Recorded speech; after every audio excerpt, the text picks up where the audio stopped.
আলাইকুম। এই গাছটা আমার আরেকটা গাছ, সম্পূর্ণ এই মাটি থেকে একদম কাছাকাছি অবস্থা, বুক সম লেভেল গাছটা কাইটা দিছি। কাইটা দেওয়ার পরে বিভিন্ন কলম, জাতের কলম, একটা কলম অলরেডি টিকে গেছে, আর এখানে দুইটা আছে, 11টা।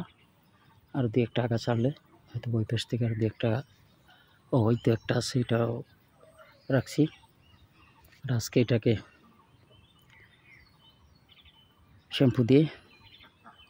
শ্যাম্পু স্প্রে করে পানিতে মিলিয়ে গুলিয়ে তারপরে স্প্রে করছি। এরপরে আবার সাদা পানি মারছি, সাদা পানি মেয়েরা ছত্রাকের ঝামেলা থেকে যেন না হয়। বর্ষার সময় এমনিতেই গাছে শীতল পরে, শীতলগুলো ভেসে তুলে দিছি, তুলে ধুয়ে ওয়াশ করে দিছি।